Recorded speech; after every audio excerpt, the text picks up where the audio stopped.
Quantas pessoas você conhece, ou talvez você mesmo já tenha se feito a seguinte cobrança: eu preciso ir para uma igreja, preciso frequentar uma igreja, fazer parte de uma igreja.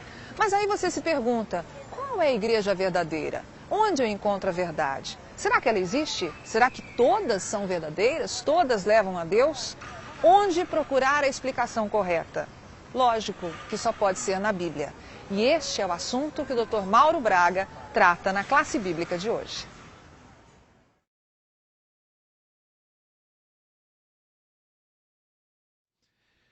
Bem, no estudo desta noite, nós vamos tratar de um assunto que eu acho que interessa a todas as pessoas. Que é uma pergunta muito simples que eu já me fiz um dia na vida e eu tenho certeza que muitos de vocês também já se fizeram. Como nós podemos encontrar a religião certa? Eu já me perguntei isso. Será que a gente encontra a igreja certa, a verdadeira igreja de Deus, nas páginas amarelas? É lá que eu vou procurar? Será que eu abro lá a lista das páginas amarelas, vou descendo o dedo assim, onde eu parar naquela igreja é a igreja de Deus? Será que funciona assim? Não pode ser, né? Que critérios as pessoas estão usando para buscar uma igreja? Muitas pessoas procuram uma igreja pela proximidade da sua casa. Será esse um bom critério? Outros procuram uma igreja pela qualidade da música que tem lá. Outros procuram a igreja pelas amizades, pelos amigos. Outros procuram a igreja pelo pastor, um pastor simpático, carismático. Se esse fosse o critério, nós teríamos que construir 5 andares nesta igreja. Vocês concordam ou discordam de mim? Concordam. Mas será que esse deve ser o critério para se escolher a igreja? Será que devemos escolher uma igreja pela simpatia do pastor? Muito pouca gente escolhe a igreja dando importância ou priorizando a verdade. Muito pouca gente escolhe uma igreja dando prioridade à verdade, aquilo que ela ensina, que ela prega. E essa noite nós vamos ver isso. Abra sua Bíblia no livro de Apocalipse, no capítulo 12, e você vai acompanhar comigo qual o critério de Deus para identificarmos a verdadeira igreja dele. Eu pergunto a você, seria importante, se você é sincero e quer encontrar a igreja de Deus, ouvir o que o próprio Deus diz a respeito? É importante? Ouvir o próprio Deus dizendo e dando a direção, o caminho, a dica para nós. Eu acho que é aqui que nós temos que buscar. Se eu quero me encontrar com Deus em sua igreja, é melhor ouvir a palavra de Deus. É aqui que nós vamos buscar. Apocalipse, capítulo 12. Eu vou ler aqui o verso 1, junto com vocês. Diz assim: viu-se um grande sinal no céu. Uma mulher vestida do sol, tendo a lua debaixo dos pés, e uma coroa de 12 estrelas sobre a cabeça. Para aqui. Em toda a Bíblia, todas as vezes em que se fala sobre salvação, sobre grupos, a Bíblia sempre divide os seres humanos, os grupos humanos, em apenas 2. Para a palavra de Deus não existem 4, 5, 6, 10 igrejas, não existe. Para a palavra de Deus só são 2. A verdadeira igreja de Deus e a falsa. Você encontra o joio e o trigo. Você encontra os bodes e as ovelhas. Você encontra os filhos da luz e os filhos das trevas. E você encontra a igreja de Deus e a falsa igreja. E também quando Deus divide a igreja para exemplificar, ele divide usando o símbolo de uma mulher. A Bíblia fala que uma mulher vestida do sol. E a Bíblia, no livro de Apocalipse, faz uma divisão que é para a gente prestar muita atenção. A igreja de Deus vem simbolizada por uma virgem pura. A noiva simboliza a igreja de Deus. O que você imaginaria que poderia ser o contraste, o contrário disso? Se a igreja de Deus é uma virgem pura, que símbolo, que imagem você imagina que Deus encontrou para simbolizar aquela igreja que não é dele, é a falsa igreja? Uma prostituta. E a Bíblia não usa essa expressão, essa imagem, no sentido físico ou sexual. Não. Quer dizer, aquela que adulterou com a doutrina pura, a verdadeira doutrina de Deus. Por isso ela é uma prostituta, porque ela adultera com a doutrina, com a verdade. E a virgem pura é aquela que segue à risca, ela é fiel ao seu Senhor. A questão aqui é de fidelidade. E quando a Bíblia fala de uma mulher vestida do sol, tendo a lua debaixo dos pés e uma coroa com 12 estrelas, nós precisamos rapidamente entender esses símbolos aqui, porque eles são importantes. Então veja lá, mulher, marca aqui Apocalipse 12, vai ali até 2 Coríntios, volta um pouquinho. 2 Coríntios, no capítulo 11, a própria Bíblia, e não eu, a própria Bíblia vai explicar o símbolo da mulher, aqui em Apocalipse. 2 Coríntios, capítulo 11, eu vou ler para vocês o verso 2. Olha o que diz aqui. Diz assim: estou zeloso de vós com o zelo de Deus. Tenho-vos preparado para vos apresentar como uma virgem pura a um marido, a saber, a Cristo.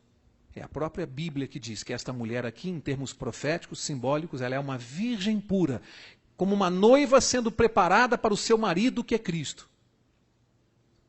A igreja de Deus é simbolizada por uma virgem pura. Volta lá em Apocalipse 12 e vamos compreender o resto dos símbolos. Diz que esta mulher está vestida do sol. Não dá para ler todos os versos aqui pelo tempo, mas se você for lá em Mateus, capítulo 12, no verso 1, há uma comparação entre Jesus e o sol. Jesus é comparado com a luz do sol. Se essa mulher pura, ela está vestida do sol, significa que ela está centrada em Jesus Cristo. Da mesma maneira que o sol é o centro do sistema solar, Jesus Cristo é o centro da doutrina da igreja. Esta é a igreja de Deus, centrada em Cristo Jesus. Diz que ela tem a lua debaixo dos pés. A lua tem luz própria. A lua reflete a luz do sol. Esse simbolismo é muito importante sobre a igreja de Deus, porque esta igreja, ela está tendo a lua debaixo dos pés porque ela reflete a Bíblia, a palavra de Deus. Ela tem que pregar a palavra de Deus. Por isso ela tem a lua debaixo dos pés. E uma coroa de 12 estrelas. 12 estrelas simbolizam muito bem as 12 tribos de Israel e os 12 apóstolos. Olha que simbolismo bonito aqui no primeiro verso. Mostrando as características principais da igreja de Deus. Ela tem que ter esta característica. Ela tem que ter no centro da sua doutrina a pessoa de Jesus Cristo. Obrigatoriamente. Ela tem que ter a palavra de Deus como norma de ensino. Agora eu quero seguir. Apocalipse 12, vamos ler o verso 2. Vamos ver o que acontece em relação a esta igreja, simbolizada pela mulher. Diz assim: ela estava grávida e gritava com as dores de parto, sofrendo tormentos para dar à luz. A igreja de Deus estava grávida de quem? Qual foi o descendente da igreja, do povo de Deus? Jesus Cristo.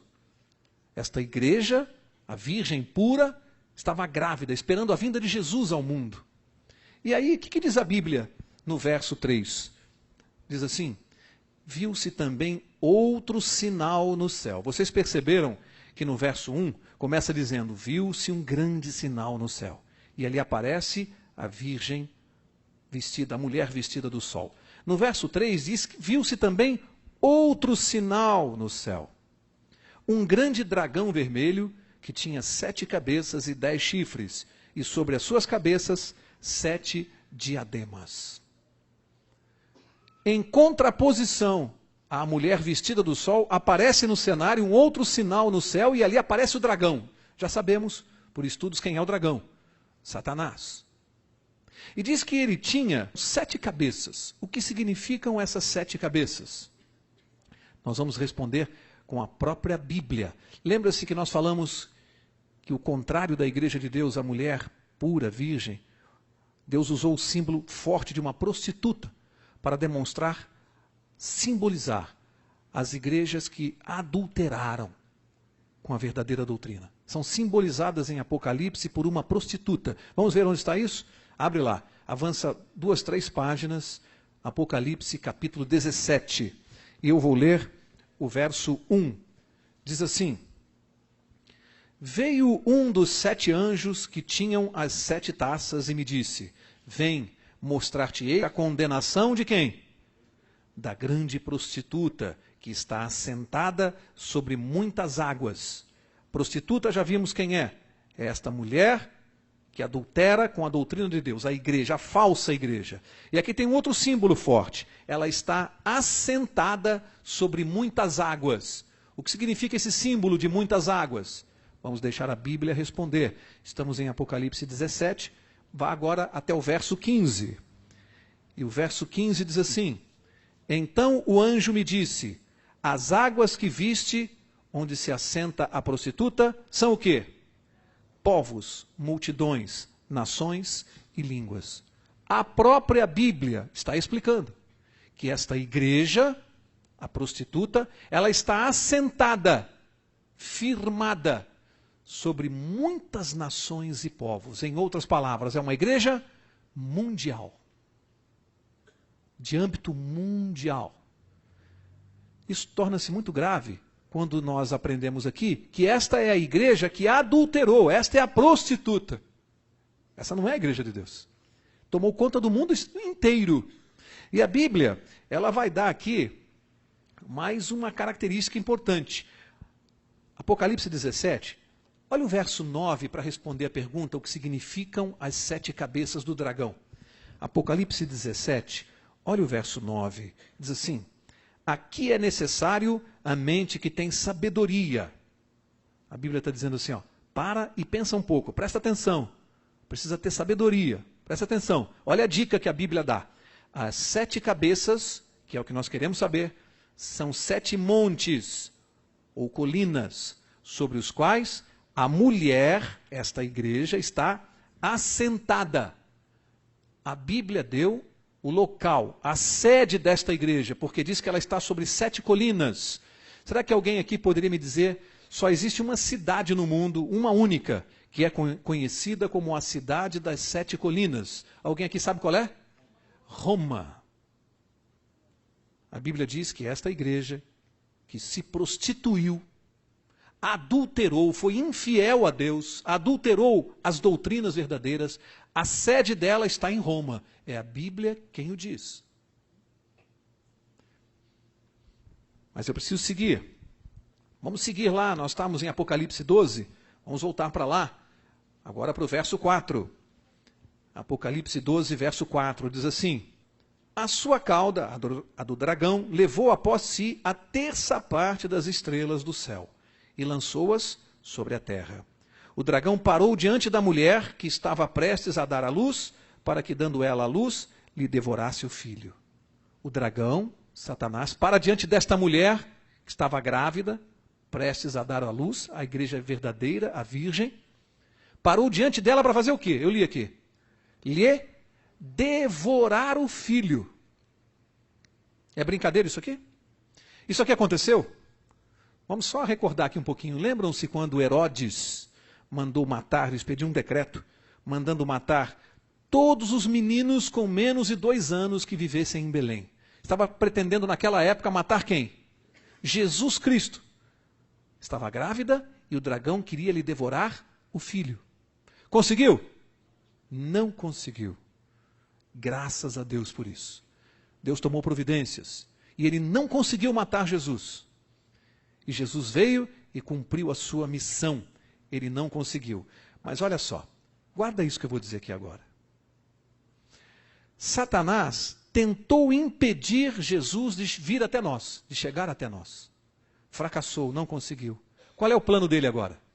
Nos impedir de chegarmos a Jesus. Isso é um plano diabólico. Não conseguiu impedir que Jesus viesse até nós. O trabalho dele hoje. Eu não vou dizer nos impedir, não. Eu vou colocar assim, me impedir de chegar até Jesus. Esse é o trabalho dele hoje. Na primeira parte da batalha, ele já foi derrotado. Não conseguiu impedir Jesus de vir a mim. E na segunda parte da batalha? Depende de... Faz assim com o dedo. Mim. Depende de você. Mas ele vai ser derrotado, não vai? Amém. Lógico que vai. Não vai nos impedir. Afinal, o que estamos fazendo aqui? Estamos louvando o nome do nosso Senhor, Jesus Cristo. Olha só. Satanás tentou matar Jesus, não conseguiu. Cristo morreu na cruz. Agora, todo o trabalho dele está voltado para a igreja de Deus. E ali ele começou. Logo após a morte de Jesus, ele começou a colocar o seu plano em ação. Perseguir ferozmente o povo de Deus, a igreja de Deus. Ela passa a ser perseguida. Vamos ver se isso está na Bíblia? Estamos em Apocalipse 12, vou ler o verso 6. Diz assim: a mulher fugiu para o deserto, onde tinha um lugar preparado por Deus, para que ali fosse alimentada durante 1260 dias. Se você for lá ao livro de Números, no capítulo 14, no verso 34, você vai ver que quando a Bíblia fala em linguagem profética, dias equivalem a anos.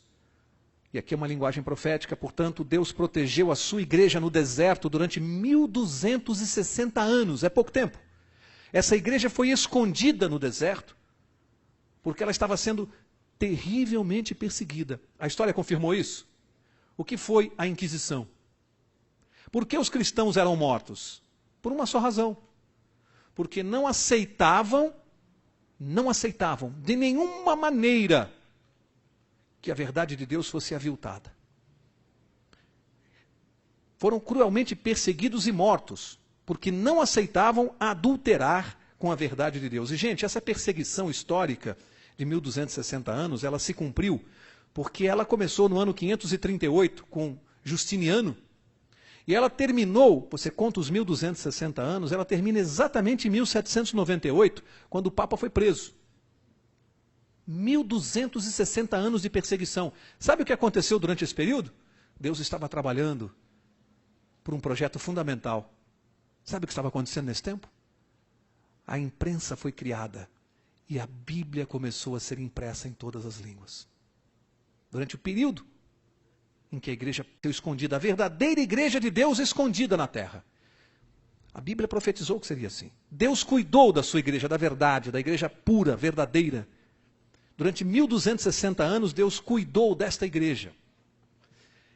Eu gosto de um símbolo aqui para a gente entender isso. Imagine que essa igreja entrou no túnel dos séculos. A verdadeira igreja de Deus, portadora da verdade. Entrou no túnel. Quando entra no túnel, desaparece aos nossos olhos. A gente vê a igreja entrar no túnel da história e ela some ali dentro. Passam-se 1260 anos e ela vai sair no outro lado do túnel. Guardiã da verdade. A Virgem pura. E aí, eu pergunto para você, o que aconteceria se ao invés de na outra ponta do túnel sair aquela igreja virgem, pura, verdadeira, o que aconteceria se você visse sair 212 denominações diferentes, uma em contradição em relação à outra? 212 denominações religiosas diferentes. O que aconteceria? Resposta óbvia. A maior confusão. Onde está a igreja de Deus? Onde está a verdade? Você viu ela entrar no túnel com a verdade pura e ver sair do túnel como se fosse um trem em que ela fosse uma dos 212 vagões. Como identificar? Como saber? Hoje, nessa confusão de religiões, onde está a igreja verdadeira? Essa é a pergunta dessa noite. E foi exatamente o que aconteceu. Ela sai do túnel misturada com mais 212. E agora, como é que a gente resolve esse problema? Como é que a gente descobre a igreja verdadeira? Antes de lermos, eu vou perguntar. Pensa um pouquinho junto comigo. Deus sabia que isso ia acontecer? Tanto sabia que profetizou. Tanto sabia que protegeu a sua igreja no deserto. Cuidou dela. Tanto sabia. Pensou na solução para esse problema? Ele sabia que na saída do túnel dos séculos sairiam 212 denominações para nos confundir? Olha que trabalho Satanás fez. Como ele não pôde destruir o povo de Deus através da violência e da morte, ele tentou, mas ele não conseguiu acabar com a igreja verdadeira, porque nem cada vez que ele matava um cristão na fogueira, era um testemunho tão forte que isso proliferava e eram mais pessoas que se convertiam. E quanto mais ele perseguia e matava, mais aquilo era testemunho do evangelho e mais a igreja crescia. E ele descobriu, o método está errado, eu não vou conseguir. Pela violência eu não vou conseguir. Ele pensou, se você não pode com o inimigo, o que você faz? Junte-se a ele. Que problema, hein? Satanás dentro da igreja, você quer? Mas ele juntou-se a nós. Ele percebeu, descobriu que matar, violentar, queimar em fogueiras não estava resolvendo. Ele pensou, vou entrar na igreja e vou mexer na doutrina. Vou criar várias religiões, vou confundir todo mundo. E aí as pessoas vão dizer, onde está a verdade? Você diz que está na sua igreja, eu digo que está na minha, e fica essa briga, e ele morrendo de rir, porque o que ele quer é isso. Mas eu pergunto a você, aquele vagãozinho de trem que entrou lá no início dos séculos, no túnel, a igreja verdadeira, tem que sair no túnel junto com as outras? Nós não temos que procurar? Nós temos que procurar. Como é que Deus resolveu esse problema para nós? Da maneira mais simples possível e divina. Olha o que Deus fez. É só você abrir a palavra de Deus e Ele vai dar a dica. Qual é a pergunta dessa noite? Como encontrar, como identificar a igreja verdadeira? Deus se preocupou com isso antes de nós, antes de mim. Veja o que Ele escreveu para nós. Apocalipse, agora estamos no capítulo 12, vamos avançar até o verso 17. E diz assim, então o dragão irou-se contra a mulher e foi fazer guerra aos demais filhos dela, ou em outras traduções que eu gosto muito, ao resto da semente. Os que guardam os mandamentos de Deus e mantêm o testemunho de Jesus. Prestem bem atenção. Esse verso aqui tem que ser analisado quase que palavra por palavra. Primeiro diz assim, então, por que então? Depois de tudo que nós vimos, depois de tentar matar Jesus e não conseguir, depois de perseguir a igreja de Deus, depois da igreja ter se escondido dele, depois de ele ter criado uma série imensa de denominações para nos confundir, e ele vê sair a igreja de Deus ali no meio das outras. Ele está vendo, ele sabe qual é. Ele sabe claramente qual é. A Bíblia diz que ele ficou irado, muito aborrecido. Porque quando as igrejas saem do túnel do tempo, ele olha e vê a de Deus ali e a raiva dele dobra. É contra aquela igreja o problema dele. A Bíblia diz, foi fazer guerra à mulher. Não toda aquela igreja. Agora já é o resto da semente. É o que sobrou do que ele perseguiu, do que ele matou. O que sobrou daquele povo, o resto da semente, agora é contra esse povo a ira dele. E ele vai fazer guerra contra o resto da semente. E agora preste bem atenção, chegamos no ponto. Deus deu as características da sua igreja. É o resto da semente. Que características são? Talvez se nós, seres humanos, tivéssemos que colocar no papel as características da igreja verdadeira, talvez precisássemos de vários volumes, um tratado para colocar as características. Mas eu me admiro ao perceber que Deus deu apenas 2 características. E alguém pode pensar assim, mas tão pouco, só 2 características, como é que eu vou encontrar no meio de 212 denominações, que hoje o número já é maior? Como é que somente com 2 características eu vou localizar a igreja de Deus? Deus deve ter errado. Não é possível. Vai dar confusão. Vamos ver as 2 características que a Bíblia deu? Primeira, aquela que guarda os mandamentos de Deus. Primeira característica da igreja verdadeira. Ela tem que guardar os mandamentos de Deus. Quantos mandamentos são? Dá para guardar 8? É a igreja de Deus? Se ela guardar 9 mandamentos, é a igreja de Deus? Ela tem que guardar os 10. Qual é o quarto? Lembra-te do sábado. A igreja de Deus tem que guardar o sábado? Tem que guardar o sábado. Deus está dando uma dica. A minha igreja guarda todos os mandamentos, e o sábado é um deles. E Deus deu a segunda característica. Tem que ter o testemunho de Jesus. Um assunto que nós vamos estudar mais adiante. Somente essas 2 características. Não são 3 que ele deu aqui, deu 2. E aí, aquele que pensou assim, mas só com 2 características, como é que eu vou encontrar a igreja de Deus? Gente, presta bem atenção no que Satanás fez. Durante todo esse tempo que ele foi criando todas essas denominações, a igreja sediada em Roma, as doutrinas pervertidas, ele descobriu uma coisa. A arma mais poderosa e eficaz que ele tem não é a espada, não é o fogo, não é a arma, não é a morte. É uma palavrinha chamada concessão. Sabe o que é concessão? Você começa a conceder em relação aos princípios de Deus. Ele criou isso. Seguinte, olha, lá no mandamento está escrito sábado, mas faz uma concessão, o mundo moderno, o comércio funciona no sábado, você precisa trabalhar. Faz uma concessão, guarda o domingo. Faça uma concessão, uma pequena concessão. E fica tudo em paz. Aí não tem essa discussão religiosa, esse fanatismo.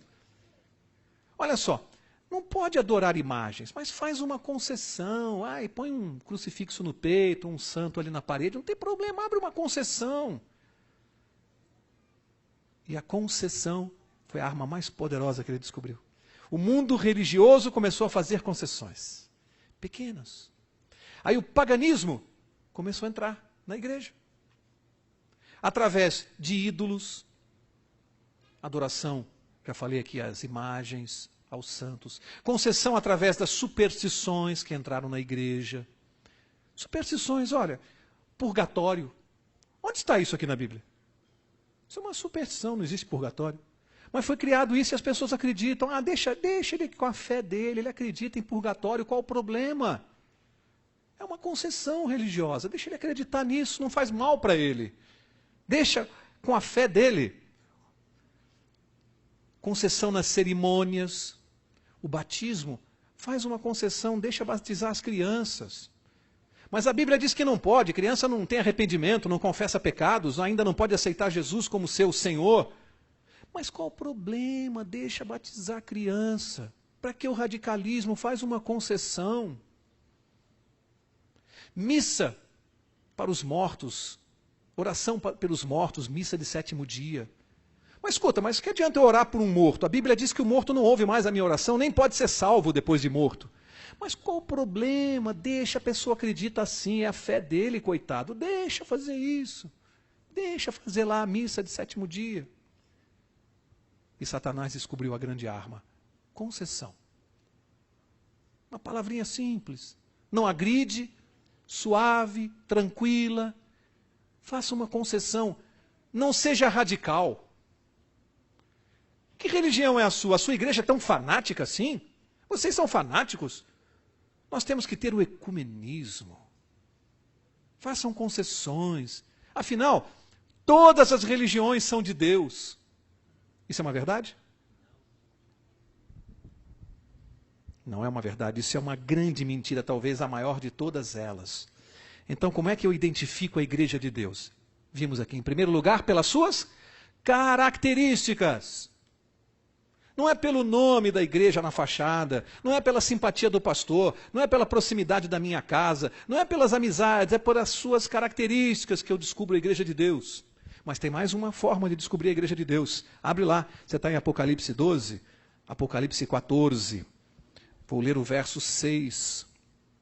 Diz assim: vi outro anjo voando pelo meio do céu, tendo um evangelho eterno para proclamar aos que habitam sobre a terra e a toda a nação, tribo, língua e povo, dizendo com grande voz, presta atenção, porque Deus agora vai identificar a sua igreja não só pelas características, mas também pela sua mensagem. A igreja de Deus no tempo do fim tem que pregar isso aqui, porque foi Deus que determinou a mensagem. Não sou eu que venho aqui à frente e digo o que eu quero. Eu tenho que pregar o que Deus mandou que eu pregasse no tempo do fim. A igreja de Deus tem que pregar essa mensagem aqui. Vamos ler. Verso 7, dizendo com grande voz: temei a Deus e dai-lhe glória, porque é chegada a hora do seu juízo, e adorai aquele que fez o céu, a terra, o mar e a fonte das águas. Gente, olha a dica de Deus. Olha a mensagem da sua igreja. Você identificou as características? Guarda dos mandamentos e o testemunho de Jesus. Agora presta atenção na mensagem dessa igreja. Em primeiro lugar, ela tem que pregar o evangelho eterno. Ela tem que dizer que o Novo Testamento e o Velho Testamento, os dois, se completam, estão em plena vigência, são eternos. Não pode dizer que o Velho foi abolido e hoje é só o Novo Testamento.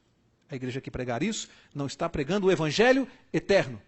Segundo, temei a Deus. O que é temer a Deus? obedeça, respeite a Deus, guarde os seus mandamentos. Tema a Deus, respeite-o, guarde os seus princípios eternos. Essa igreja tem que pregar que é chegada a hora do seu juízo. Esse vai ser um capítulo à parte aqui. Mas eu vou adiantar para vocês. Biblicamente, quando nós estudarmos o livro de Daniel, capítulos 8 e 9, há uma profecia que determina o início da hora do juízo.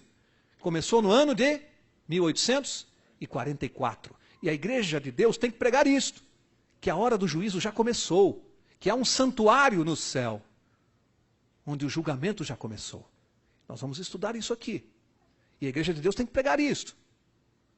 Tem que pregar a verdade, inclusive a do santuário celestial. Isso é uma mensagem da igreja de Deus. E o que mais a igreja de Deus tem que dizer?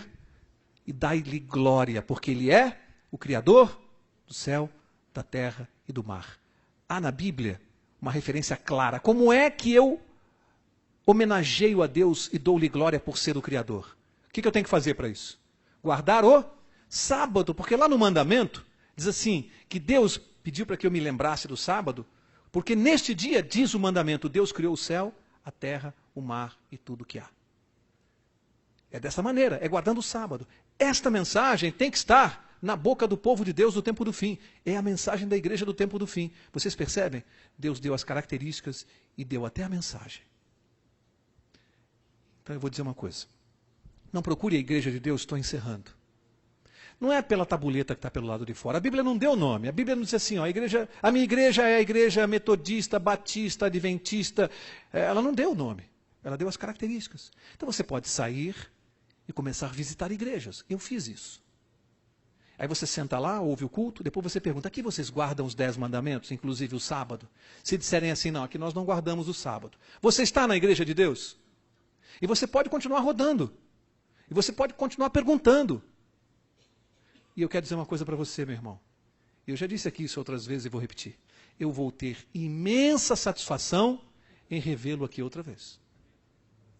Porque você vai girar e você vai descobrir que igreja cumpre o que está aqui.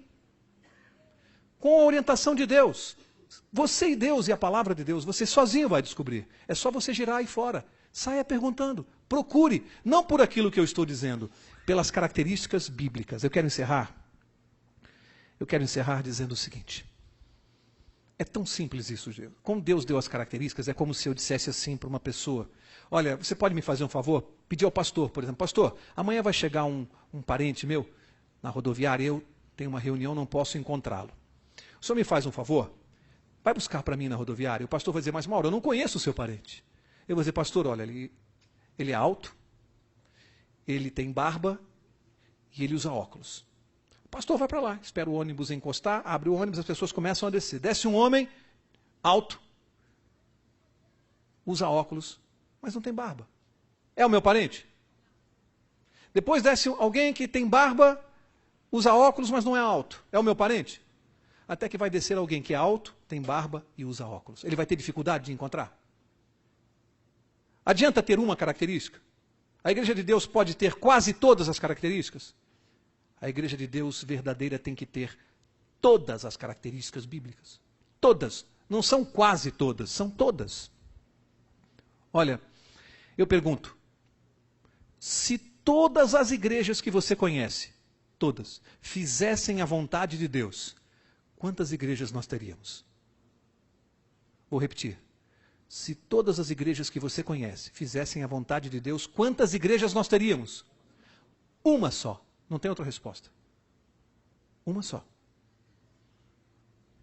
Significa que apenas uma faz a vontade de Deus e as demais não fazem não, gente. Por maior admiração que você possa ter, ou eu, maior respeito. Então, para concluir, eu não devo procurar a igreja de Deus pela fachada, pelo pastor simpático, pela música. Eu devo medir a igreja de Deus por aquilo que ela ensina. Ensina esta igreja ou não? É assim que eu devo buscar uma igreja. Por aquilo que ela ensina. Eu quero encerrar com uma ilustração que eu gosto. Eu ouvi algum tempo atrás de um médico. Lembrando-se do seu tempo de faculdade, ele dizia assim, olha, eu ouvi uma coisa que marcou para o resto da minha vida profissional. Um dia, numa aula de fisiologia, Nós estávamos voltando das férias, a classe muito agitada, os alunos ali, conversando sobre as férias, viagens, e o professor, o velho professor de fisiologia, entrou na classe e tentou dar aula, mas as pessoas conversando, aquele barulho, e ele bateu um pouquinho na mesa, mas percebeu logo que ia ter dificuldade de dar a primeira aula. A classe muito agitada. E ele bateu a segunda vez na mesa, chamando a atenção, mas os alunos nem aí. E aí ele disse assim, chegou uma hora que ele deu um berro, e eu nunca mais vou me esquecer o que ele disse. Ele deu um grito e disse assim, prestem bem atenção no que eu vou dizer, porque eu não vou repetir. Prestem atenção. Nesses anos todos que eu sou professor, eu aprendi uma coisa. Apenas 5% dos alunos de uma sala como essa se tornam profissionais especiais. Apenas 5% fazem a diferença e vão modificar a vida das pessoas no futuro. Apenas 5% de uma turma dessa, estatisticamente, serão grandes médicos, grandes profissionais, vão colaborar com a humanidade. Os outros 90% apenas vão encher a classe, vão fazer volume. Eu não tenho hoje como, o professor dizia, saber quais de vocês fazem parte desses 5%. Eu vou ter que dar aula para todos. Mas eu aqui na minha mente, eu quero dar aula para esses 5%. Por mais que os outros façam muito barulho. Mas para esses 5%, eu vou dar aula agora. E ele disse, vocês sabiam que é assim mesmo? Para cada 100 professores, apenas 5 são especiais e fazem a diferença na vida dos alunos. Para cada 100 motoristas de táxi, apenas 5 são especiais. Para cada 100 advogados, apenas 5 são bons profissionais. Vocês podem imaginar, depois de dizer isso, o silêncio absoluto que ficou na sala de aula. Para o resto do ano, o silêncio que a turma fazia. E esse médico disse, olha, eu quase não me lembro mais das aulas de fisiologia. Não conseguia decorar bem aquela matéria, mas eu nunca mais me esqueci do meu professor. Ele fazia parte dos 5% dos professores especiais que mudam a vida de uma pessoa. E a pergunta que fica para nós aqui hoje. E nós? Isso vale para tudo, vale para o mundo cristão, está na Bíblia, é o resto da semente. Apenas 5% são o verdadeiro povo de Deus. Apenas 5% são as ovelhas que ouvem e seguem Jesus. Apenas 5% do mundo cristão está na igreja verdadeira. Você, onde quer estar? Nos 5% ou nos outros 95%? A escolha é sua. Que Deus nos inspire, nos ilumine, para que tomemos a decisão correta. Jesus está voltando. E nós temos que estar unidos dentro da igreja verdadeira, abraçados ao povo de Deus, aguardando o nosso Salvador. Que Deus abençoe a cada um de vocês, é o meu desejo e a minha oração. Se você tem alguma dúvida sobre o assunto tratado no estudo de hoje, entre em contato através do e-mail que aparece na sua tela. Até a próxima aula!